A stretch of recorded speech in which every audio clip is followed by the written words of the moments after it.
በስመ ስላሴ በስመ አብ ወወልድ ወመንፈስ ቅዱስ አሐዱ አምላክ አሜን። ሰላም እግዚአብሔር አምላክ ምስኩላትኩም ይኹን። ስድራ እግዚአብሔር አምላክ ከመይ ውዒልኩም?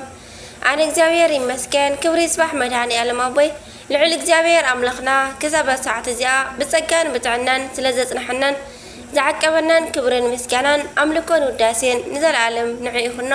ከምኡውን ነታርርህ ተሊና ቅድስተ ቅዱሳን ንጽሕተ ንጹሃን ወላዲተ አምላኽ ወላዲተ ቃል ዝኾነት ቅድስቲ ኪዳነ ምሕረት አደይ ቅዱስ ወዳ ብዝሃባ ክብርን ምስጋናን ውዳሴን ይብጽሐያ። ከምኡውን ንኹሎም ቅዱሳና እግዚአብሔር አምላኽና ብዝሃቦም ቃል ኪዳን ብዝሃቦም መዓርግ ከከም መዓርጎም ክብርን ምስጋናን ንዘለዓለም ንዕኦም ይኹን አሜን። ክልተ ሓምለ ናይ ዕለቱ ስንክሳር ድሰምዕ ዘንብብ ፍቕሪ ጎይታ ኣብ ልቡ ይዕንብብ ሓለዋን ጸሎትን ናይ ቅዱሳን ድማ ይረክብ።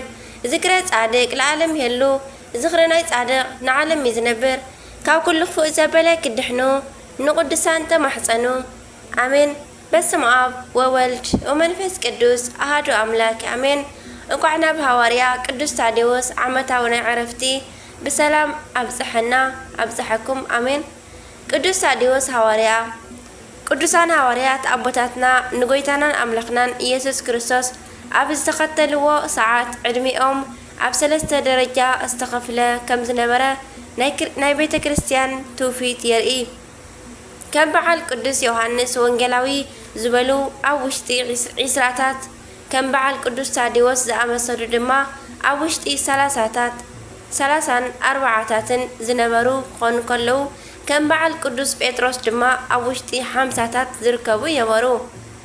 ደቂ መዛሙርቲ ብመንእሰያትን ብኣጓብዝን ብኣረጋውያንን ዝተዋቐሩ ነበሩ ማለት እዩ።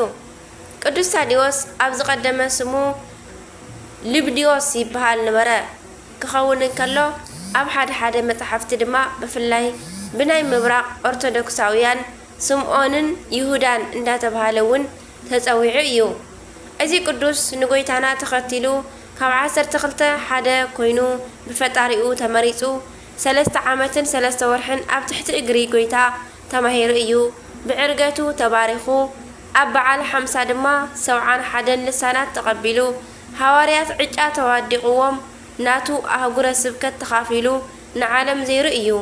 ቅዱስ ታዴዎስ ሓደ መዓልቲ ምስ ሊቀ ሃዋርያት ቅዱስ ጴጥሮስ ናብ ሓንቲ ሃገር ይኣቱ እሞ ስለዚ ንመዓልትታት ብዘይ ምግቢ ወንጌል ክሰብኩ ቀንዮም ስለ ዝነበሩ እዞም ሕያዎት ሃዋርያት ጠምዮም ናብታ ከተማ ከይኣተዉ ሓደ ሽማግሌ ክሓርስ ርእዮም ሰላም ተሃብዎ እሞ በጀኻ ኣባ ጠሚና እዩ እሞ ኣብላዓና በልዎ። ንሱ ድማ ወላ እኳ ወገኑ ካብ ኣህዛብ እንተኾነ ይሕዚኖሞ ኣብዑሩ ከይፈትሐ እንዳጎየየ ከደ። ኣብቲ ጊዜ ቅዱስ ታዴዎስ ንሊቀ ሃዋርያት ንሱ ስጋብ ዝመጽእ ንምንታይ ዘይሓርስ በሎ። ክልቲኦም ተንሲኦም ታዴዎስ ምሕራስ ጴጥሮስ ድማ ስርናይ ሓዘ። ቅዱሳን እንዳዘርኡ ዝሓረስዎ እቲ ሰብ ምግቢ ሒዙ ስጋብ ዝመጽእ ዓብዩ ኣፍርዩ ሸዊቱ ጸንሖ። ይገርም እዩ።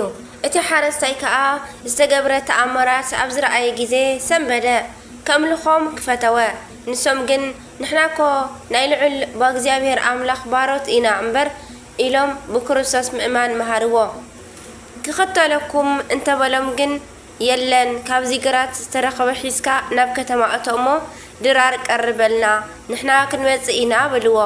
ንሱ ናብ ቤቱ ምስ ተመልሰ ኣሕዛብ ነቲ ነገር ተረድኡ ተኣኪቦም እዞም ናይ ክርስቶስ ደቂ መዛሙርቲ እሳት ይኹን ሰይፊ ኣይፍርሖምን እዮም ኢሎም ናብ ከተማ ከይኣትዉ ዕራቓ ዝኾነት ዘማዊት ኣቆሙ።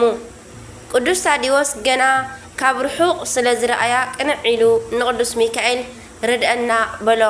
ሊቀ መላእክት ቅዱስ ሚካኤል ድማ ድንገት ወሪዱ ነታ ዘማዊት ጓል ብፀጉራ ሒዙ ኣብ ኣየር ሰቐላ።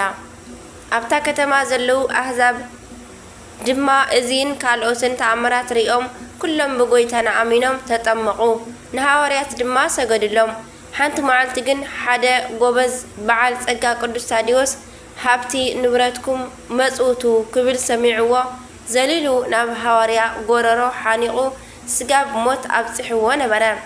ኣብታ ጊዜ ጎይታይ لك هابتام كابز تصدق جمل بمرفق قدادا كحلف يقلل زبل كايوس نزئيو بلا بعال صقا كما إيلو يخون انت بلا مرفق أسريحو نجمل مسوانا أب قدمي كلهم سبعة سلسة جيزة يحلفا أزي مالت قويتانا كم زبلو بسب زي كال بإግዚአብሔር ግን يكال إيو أبناي ماركوس معرف عسرته فقدي عسران سلسة نملكت بزي مخنيات إتي كفو بعال صقا ناب لبونا أو تمليسو أب تحت إجري قدوس تاديوس ودقا حواريا دما بلو هابتخا ننديان هاب نزي بتري حازمو اندا زوركا وانجيل منغستي سبخ بعال صقا استبهاله كل فصيمو بخبري يعرفه قدوسان تاديوسن بيتروسن جن أبتا هاجر أبياتا كريستيان هانيتهم كهنات شيموم نتا أب أير زسقلوا زماويت السوارخت